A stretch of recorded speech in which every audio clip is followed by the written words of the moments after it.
Bapak, Ibu, Saudara sekalian, sebelum saudara mendengarkan isi berita ini lebih lanjut, baiklah saudara mempersiapkan buku bergambar kabar baik yang harus dibuka dan dilihat sambil mendengar isi kaset ini.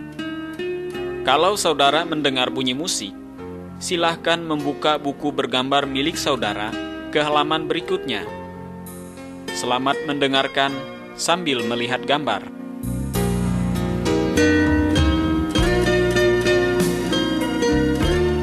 Gambar 1. Sebelum alam semesta diciptakan. Sebelum alam semesta ini diciptakan oleh Allah, waktu itu belum ada manusia, belum ada binatang, laut, pohon, matahari, dan benda-benda yang lainnya. Waktu itu keadaan gelap gulita dan tidak teratur. Pada mulanya, yang ada hanyalah Allah sendiri. Hanya dengan berfirman saja, Allah menciptakan semua yang ada di dunia ini, seperti matahari, bulan, bintang, langit, dan bumi. Semua yang diciptakan oleh Allah disediakan untuk keperluan manusia yang akan diciptakan kemudian.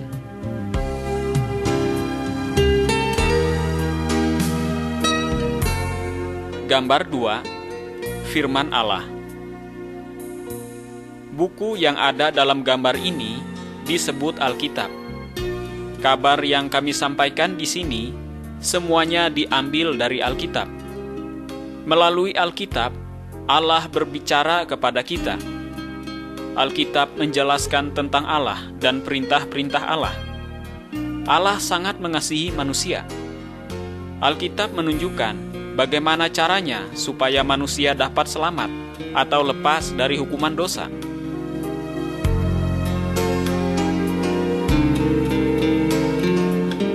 Gambar 3. Penciptaan alam semesta. Setelah Allah menciptakan langit dan bumi, Allah juga menciptakan segala macam pohon, burung, ikan, dan binatang. Semua yang diciptakan oleh Allah itu baik sekali. Allah juga menciptakan manusia. Allah senang bercakap dan bergaul dengan manusia yang diciptakannya. Allah mengangkat manusia untuk menjadi penguasa atas segala yang diciptakannya. Allah menghendaki supaya semua ciptaannya hidup rukun.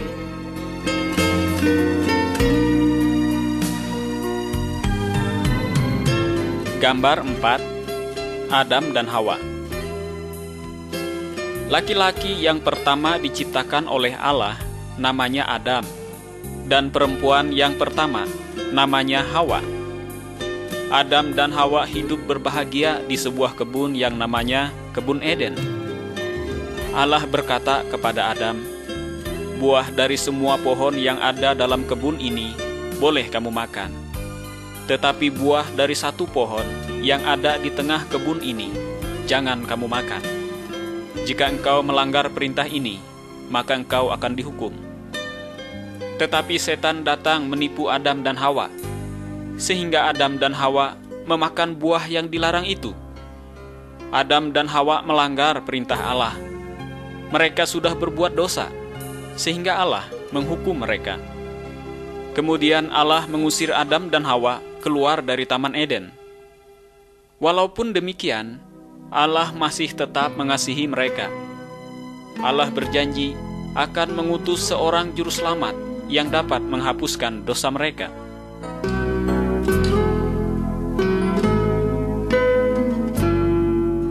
Gambar 5. Kain dan Habel.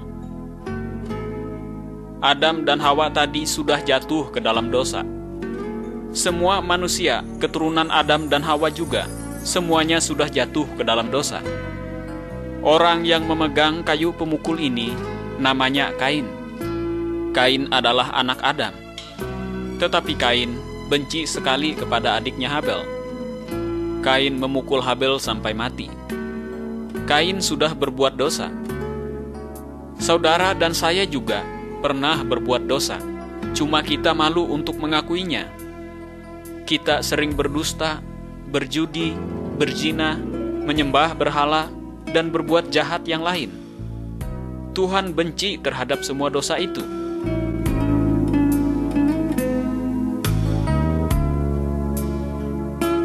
Gambar 6. Bahtera Nuh. Manusia keturunan Adam makin lama makin jahat, sehingga Allah akan menghukum mereka. Banjir besar akan datang sebagai hukuman dari Allah. Tetapi masih ada orang yang percaya kepada Allah. Nama orang itu adalah Nuh. Allah menyuruh Nuh membuat bahtera yang besar.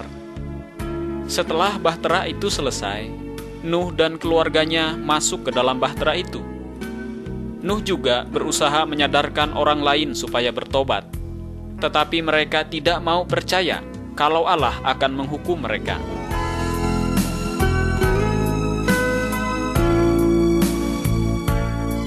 Gambar 7. Air bah atau banjir besar. Setelah Nuh dan keluarganya masuk ke dalam bahtera, Allah sendiri yang mengunci pintu bahtera itu. Kemudian hujan deras turun selama 40 hari 40 malam, sehingga terjadi banjir yang sangat besar. Semuanya tenggelam oleh banjir itu. Orang banyak baru mau ikut Nuh masuk ke dalam bahtera, tetapi sudah terlambat, karena Allah sudah mengunci pintu bahtera itu. Semua orang yang berada di luar bahtera itu mati, karena mereka tidak percaya kepada Allah. Hanya Nuh dan keluarganya yang selamat, sebab Nuh taat kepada Allah. Kalau kita taat kepada Allah, maka kita juga akan selamat.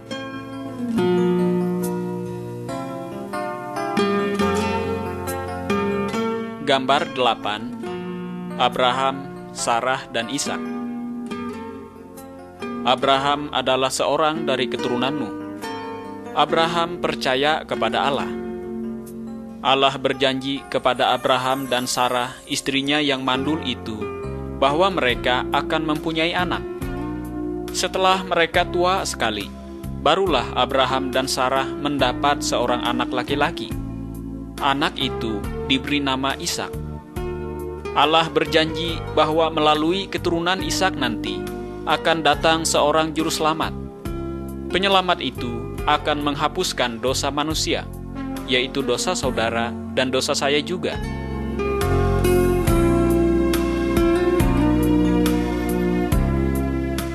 Gambar 9. Musa dan perintah Allah.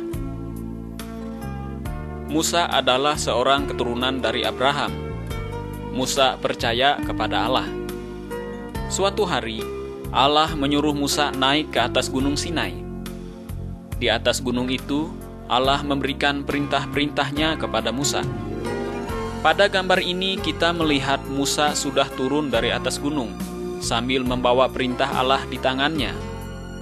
Allah menyuruh Musa agar menyampaikan perintah-perintahnya kepada orang banyak.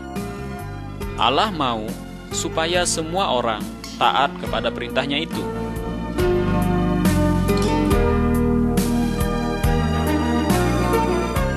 Gambar 10. 10 perintah Allah. Sebagian dari perintah Allah yang disampaikan melalui Musa digambarkan di sini. Gambar di kiri atas, jangan menyembah patung, berhala, atau barang-barang keramat. Gambar di tengah atas, dalam seminggu ada 6 hari untuk kita bekerja. Hari yang ketujuh adalah hari untuk istirahat dan untuk sembahyang kepada Tuhan. Gambar di kanan atas, anak-anak harus hormat kepada orang tuanya. Gambar di kiri bawah, jangan membunuh orang. Gambar di tengah bawah, jangan berzina, jangan mau kepada perempuan lain selain istrimu sendiri. Gambar di kanan bawah, jangan mencuri, jangan mengingini barang orang lain. Kalau kita taat kepada perintah Allah ini, hidup kita akan diberkati.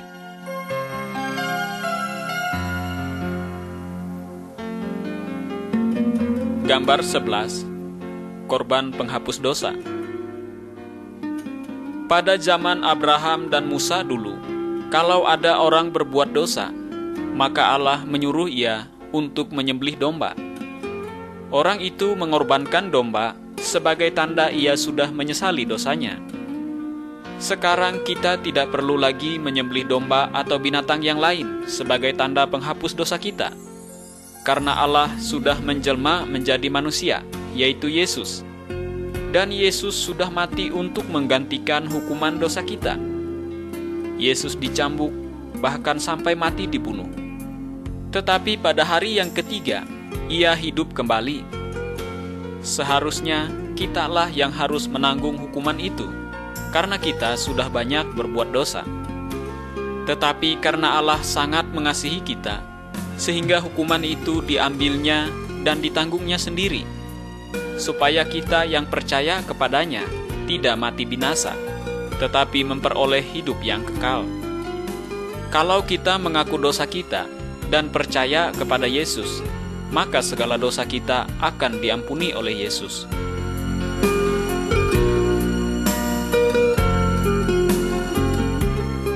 Gambar 12. Malaikat dan Maria. Seperti inilah caranya Tuhan Yesus datang ke dunia ini. Ia menggenapi janji Allah kepada Adam dan Hawa dulu. Ada seorang gadis yang namanya Maria. Dia masih perawan, belum pernah tidur bersama laki-laki manapun. Tapi ia sudah bertunangan dengan seorang laki-laki yang namanya Yusuf. Pada suatu hari, malaikat Allah datang dan berkata kepada Maria, "Roh Kudus Allah akan membuat engkau mengandung seorang anak laki-laki. Anak itu harus diberi nama Yesus." Malaikat itu juga mengatakan hal itu kepada Yusuf, tunangan Maria, lewat mimpinya. Yusuf bersedia mengambil Maria sebagai istri. Tetapi Yusuf tidak tidur bercampur atau bersetubuh dengan Maria sampai Yesus lahir. Saudara-saudara, Yesuslah penyelamat yang dapat menyelamatkan manusia dari dosa.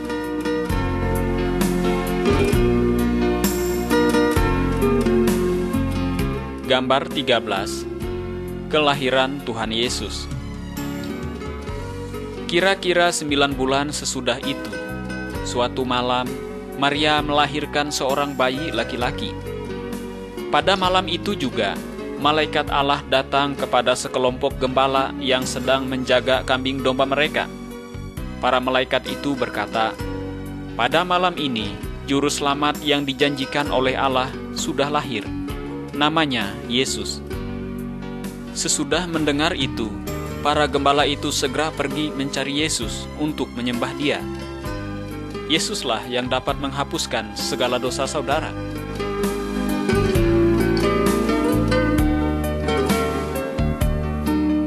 Gambar 14. Yesus seperti manusia biasa. Yesus bertumbuh besar seperti anak biasa juga. Pada gambar di sebelah kiri, kita dapat melihat Tuhan Yesus waktu Dia berumur 12 tahun. Ia sudah dapat mengajar tentang Allah kepada ahli-ahli agama.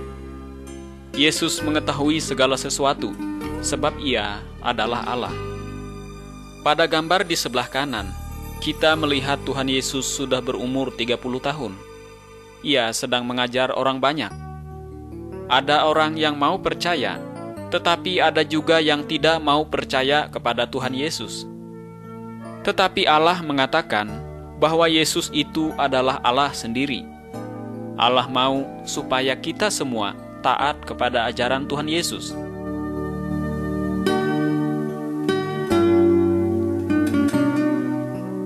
Gambar 15. Yesus membuat mujizat. Allah yang kita percaya itu namanya Yesus. Dia sangat hebat dan sangat berkuasa. Yesus lebih berkuasa dari apapun juga. Dia lebih berkuasa dari segala setan ataupun dukun. Lihatlah gambar di sebelah kiri. Yesus dapat menyembuhkan orang buta. Lihat lagi gambar di tengah. Yesus dapat menghidupkan orang mati. Lihat gambar di sebelah kanan. Yesus dapat berjalan di atas air. Tuhan Yesus sanggup menolong hidup saudara, karena Tuhan Yesus adalah Allah yang Maha Kuasa.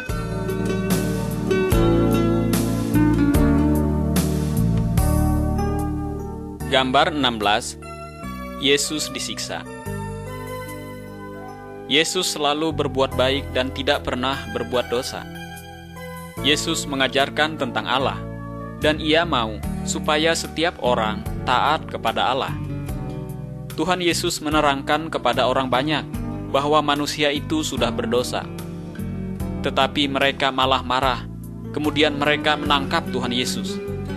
Tuhan Yesus mereka pukul, mereka ludahi, dan mereka ejek. Tetapi Tuhan Yesus tidak melawan. Apa sebabnya?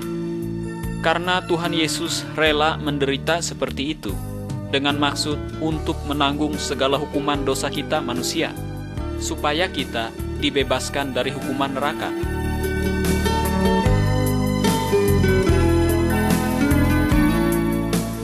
Gambar 17. Yesus disalibkan. Setelah mereka menyiksa Tuhan Yesus, kemudian mereka menyalibkan Tuhan Yesus di kayu salib. Tetapi Allah mengatakan bahwa kematian Tuhan Yesus itu sebagai korban karena dosa kita. Tuhan Yesus menanggung hukuman dosa saudara dan dosa saya juga sampai Dia mati. Yesus rela melakukan itu semua karena Ia sangat mengasihi kita. Kalau kita mengaku dosa dan percaya kepada Yesus, maka kita akan diselamatkan. Apakah saudara mau percaya kepada Yesus? Maukah saudara berterima kasih kepada Tuhan Yesus yang sudah menanggung hukuman dosa saudara?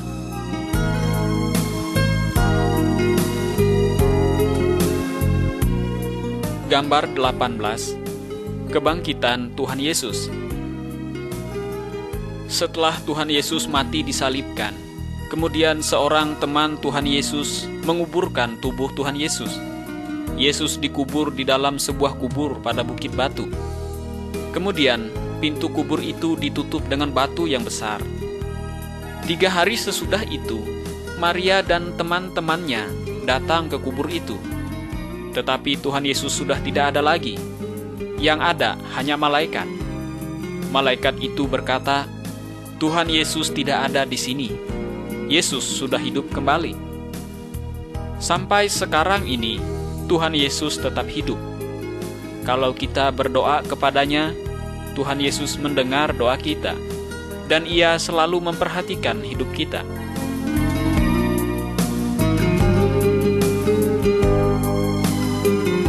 Gambar 19. Thomas. Setelah Tuhan Yesus bangkit dari kematian, banyak orang bertemu dengan Dia dan berbicara dengan Dia.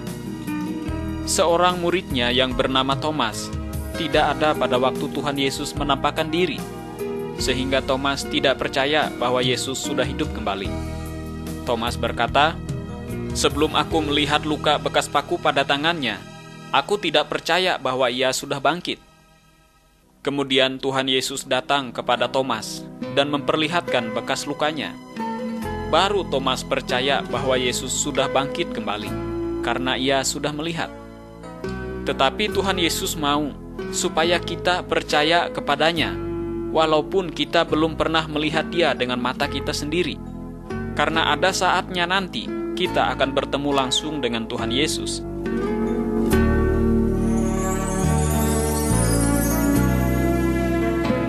Gambar 20. Yesus naik ke sorga.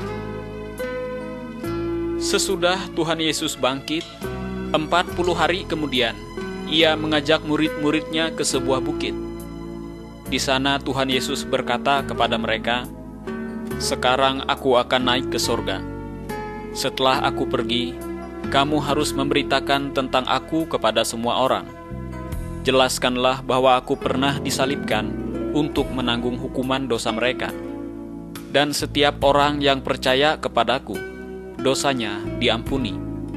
Nanti ia boleh tinggal bersama aku di sorga." Kemudian murid-muridnya melihat Tuhan Yesus terangkat ke sorga.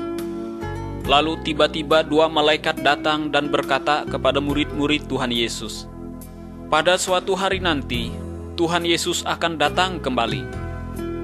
Kalau Tuhan Yesus datang, maka Dia akan mengangkat semua orang yang percaya kepadanya pulang ke sorga." Maukah saudara percaya kepada Tuhan Yesus supaya nanti dapat ke sorga?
Gambar 21. Kayu salib.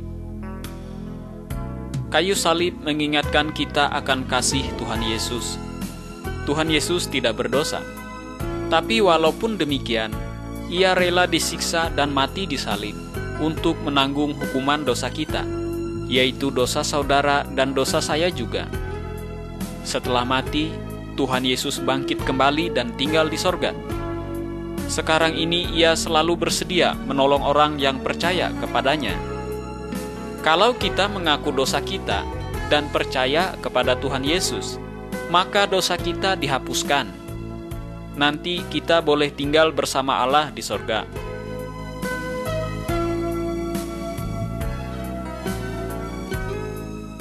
Gambar 22. Dua jalan.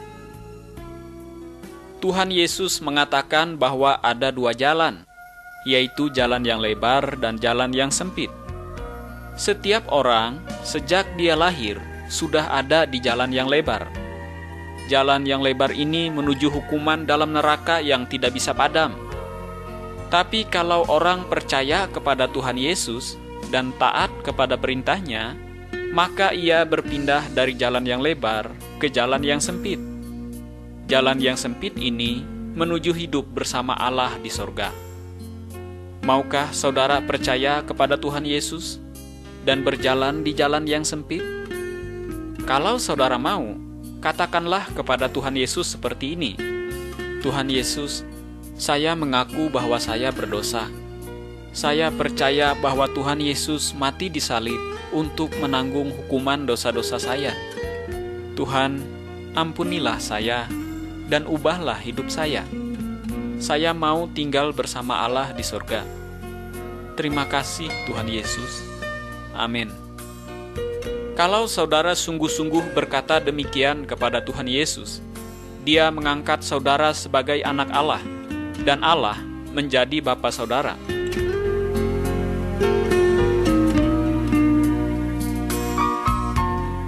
Gambar 23. Anak-anak Allah.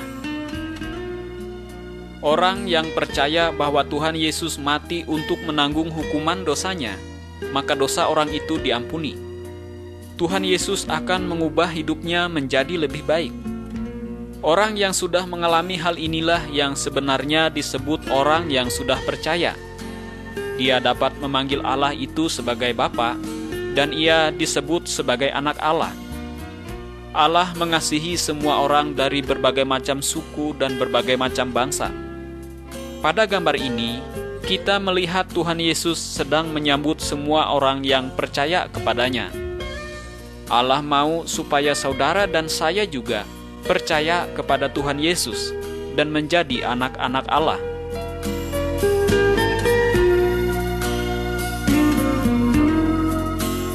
Gambar 24. Yesus dan Nikodemus. Dalam gambar ini kita melihat Tuhan Yesus sedang berbicara dengan seorang guru agama yang namanya Nikodemus. Tuhan Yesus menerangkan kepadanya, setiap orang agar dapat masuk ke surga, ia harus diperbaharui jiwanya. Hanya Roh Kuduslah yang dapat memperbaharui jiwa manusia. Kita sendiri tidak bisa, meskipun dengan seluruh amal perbuatan baik yang kita lakukan, karena kita semua sudah berdosa. Dengan mengaku dosa dan percaya bahwa Yesuslah yang dapat menghapuskan dosa kita, maka Roh Kudus akan memperbaharui jiwa kita. Kemudian Nikodemus juga mengakui dosanya dan percaya bahwa Yesuslah juru selamat yang dapat menghapuskan dosanya. Tetapi bagaimana dengan dosa saudara?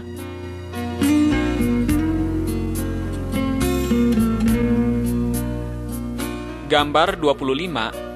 Roh Kudus turun. Waktu Tuhan Yesus ada di dunia ini, Dia berjanji akan mengirim Roh Penolong kepada murid-muridnya. Setelah Tuhan Yesus pulang ke sorga, murid-muridnya berkumpul dan berdoa bersama.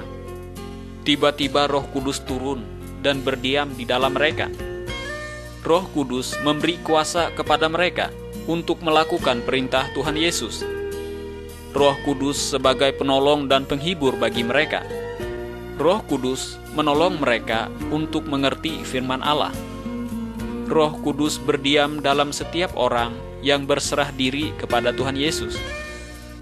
Orang yang sudah percaya tidak perlu lagi minta tolong kepada roh yang lain, karena Roh Kudus ingin sekali menolong orang yang sudah percaya, tetapi hanya untuk melakukan hal-hal yang menyenangkan Allah.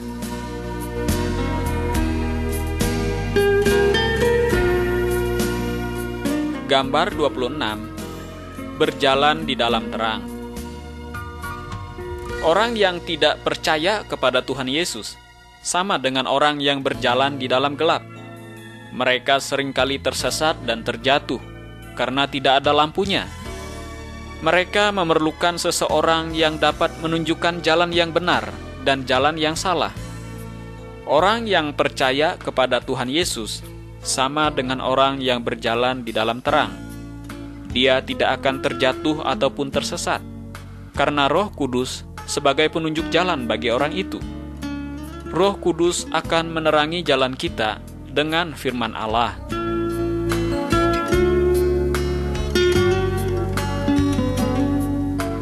Gambar 27. Taat kepada firman Allah.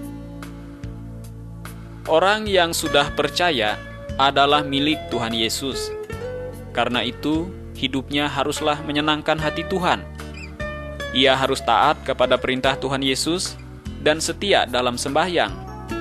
Ia suka berdoa dan suka mendengarkan firman Tuhan.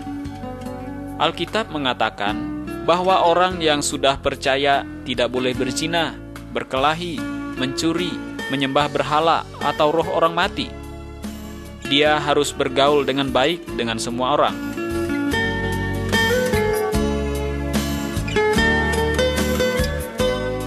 Gambar 28. Keluarga yang sudah percaya. Keluarga yang sudah percaya harus hidup sesuai dengan firman Allah. Suami yang sudah percaya harus mengasihi istrinya, dan juga istri yang sudah percaya harus hormat kepada suaminya. Suami istri harus saling setia dan tidak boleh serong dengan orang lain. Mereka harus saling tolong-menolong.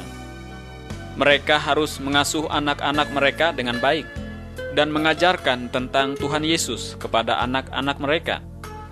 Keluarga yang baik harus berdoa bersama setiap hari.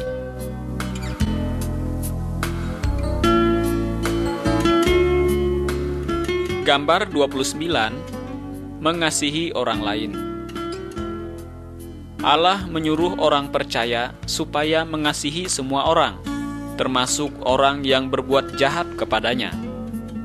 Pada gambar di sebelah kiri, kita melihat dua orang yang dulunya bermusuhan, tetapi sekarang mereka sudah berbaikan kembali. Pada gambar di sebelah kanan, kita melihat seseorang sedang menolong orang yang kena musibah. Padahal orang yang dia tolong ini dulunya suka bermusuhan dengan sukunya. Orang yang sudah percaya kepada Tuhan Yesus harus berbuat baik kepada semua orang dan mau mengampuni orang yang berbuat salah kepadanya. Kalau kita mau mengampuni orang lain, maka Allah juga akan mengampuni dosa kita.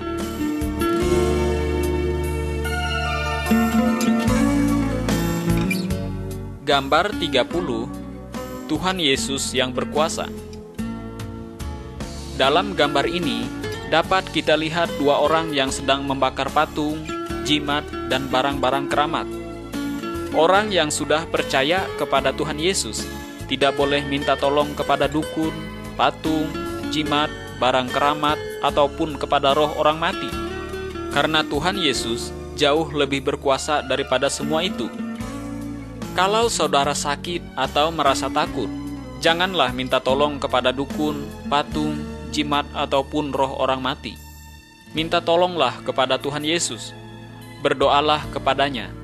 Katakan apa yang saudara perlukan. Tuhan Yesus sangat mengasihi saudara. Tuhan Yesus mendengar doa saudara dan selalu bersedia untuk menolong saudara.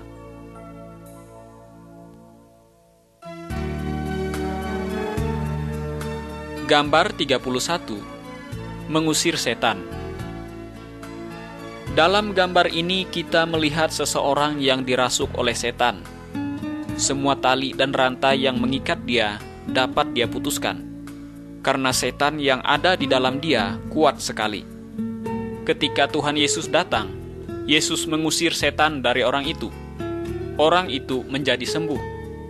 Setan terpaksa keluar dari orang itu, karena setan takut kepada Tuhan Yesus. Jangan percaya kepada setan, karena Tuhan Yesus jauh lebih berkuasa dari segala setan. Kalau saudara diganggu oleh setan, jangan minta tolong kepada dukun. Minta tolonglah kepada Allah di dalam nama Tuhan Yesus. Tuhan Yesus akan mengusir setan-setan itu.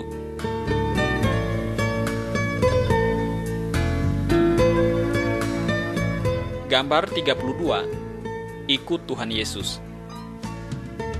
Iblis atau setan adalah musuh Tuhan Yesus dan juga musuh orang-orang yang sudah percaya. Setan atau iblis selalu berusaha untuk menipu orang yang sudah percaya supaya lupa kepada Allah. Setan membuat orang yang percaya selalu memikirkan mengenai banyak uang, pakaian, dan barang-barang yang lain. Tetapi orang yang sudah percaya harus tetap taat dan setia kepada Allah. Orang yang sudah percaya tidak mau sampai berhutang. Dia selalu ingat akan janji Tuhan, yaitu semua yang dibutuhkannya akan disediakan oleh Tuhan Yesus.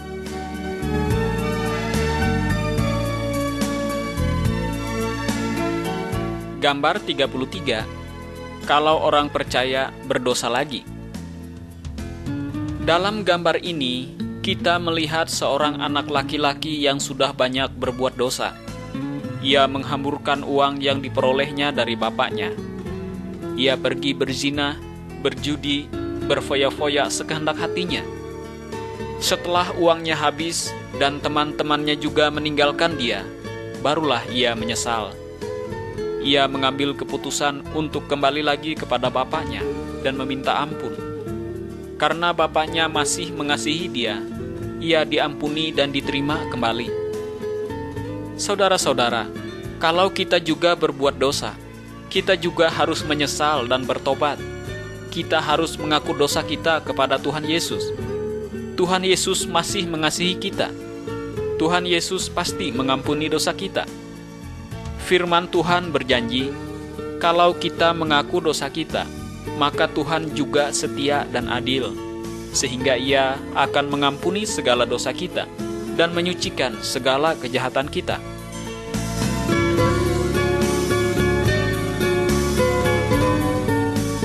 Gambar 34. Orang sakit.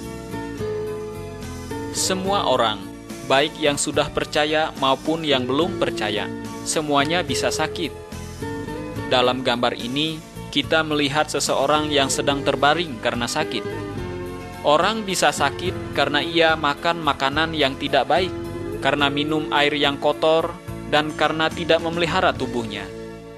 Orang juga bisa sakit karena dirasuk setan atau karena kena sihir.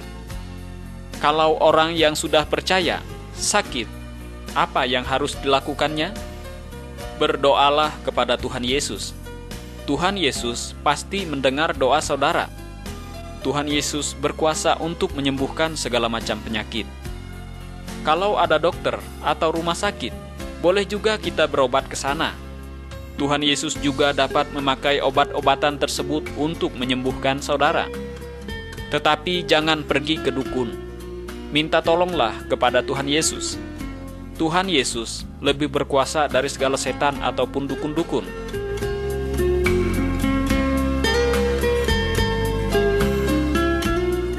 Gambar 35. Orang mati.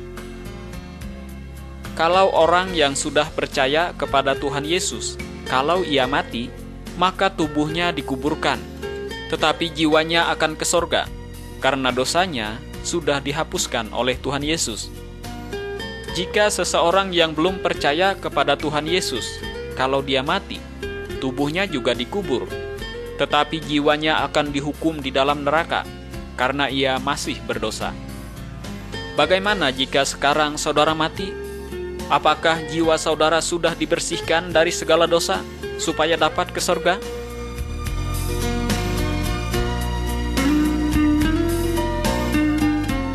Gambar 36. Tubuh Kristus. Setiap bagian dari tubuh kita mempunyai tugas masing-masing. Misalnya, mata untuk melihat, mulut untuk berbicara, telinga untuk mendengar, dan tangan untuk bekerja. Kalau ada satu bagian saja dari tubuh kita yang sakit, maka seluruh tubuh akan merasa sakit. Allah mengatakan bahwa setiap orang yang sudah percaya adalah bagian-bagian dari tubuh Kristus, dan Tuhan Yesus adalah kepala dari tubuh itu. Setiap orang yang sudah percaya mempunyai tugas yang berbeda juga. Misalnya, ada yang berkhotbah, mengajar, menyanyi memuji Allah, menolong orang lain, dan sebagainya. Setiap orang yang sudah percaya adalah saksi bagi Tuhan Yesus. Semua orang yang sudah percaya harus saling mengasihi dan saling membantu.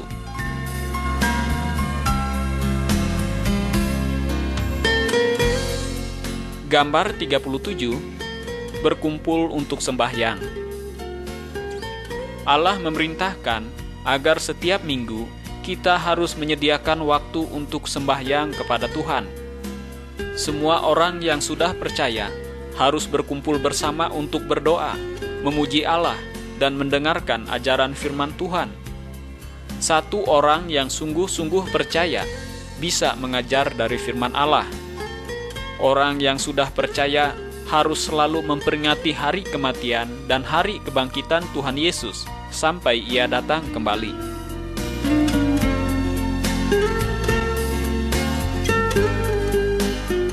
Gambar 38. Tuhan Yesus akan datang kembali. Sekarang ini Tuhan Yesus ada di sorga, tetapi suatu hari nanti Ia pasti datang kembali ke dunia ini. Kalau Ia datang, maka semua orang yang percaya kepadanya akan diangkat ke sorga. Tetapi orang yang tidak mau percaya kepada Tuhan Yesus akan ditinggalkan dan dihukum di dalam api neraka. Orang yang belum bertobat dan hidupnya belum berubah juga akan dihukum. Apakah saudara sudah siap kalau Tuhan Yesus datang sekarang?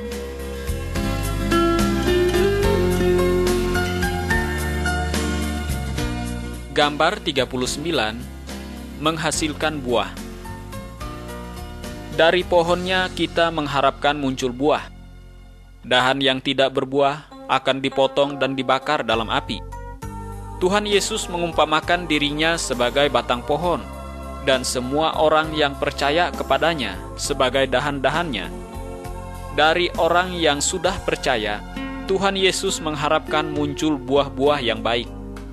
Yang dimaksud dengan buah-buah itu adalah mengasihi orang lain, ada sukacita, setia beribadah, bersedia untuk menolong, jujur, dan hidup suci. Buah-buah tersebut akan timbul dalam hidup orang yang sudah percaya karena kuasa Roh Kudus.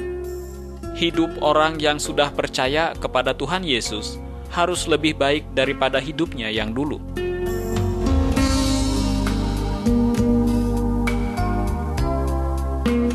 Gambar 40. Bersaksi kepada orang lain. Apakah saudara sudah percaya kepada Tuhan Yesus? Kalau saudara benar-benar percaya, katakanlah kepada keluargamu bahwa Yesus sangat baik. Katakan juga kepada teman-temanmu bahwa Yesus mengasihi mereka juga. Katakan bahwa hatimu sudah tenang dan tidak lagi takut kepada setan atau hantu. Tuhan Yesus sudah menyediakan tempat di sorga bagi saudara yang benar-benar percaya. Katakanlah kepada semua orang bahwa ada tempat di sorga bagi mereka yang mau percaya kepada Yesus. Sebaliknya, ada tempat hukuman bagi mereka yang menolak Tuhan Yesus. Beritahukanlah bahwa Yesus ingin menyelamatkan semua orang agar tidak dihukum di neraka. Maukah saudara bersaksi bagi Yesus? Pikirkanlah hal ini baik-baik dan ambillah keputusan yang tepat. Tuhan Yesus memberkati saudara.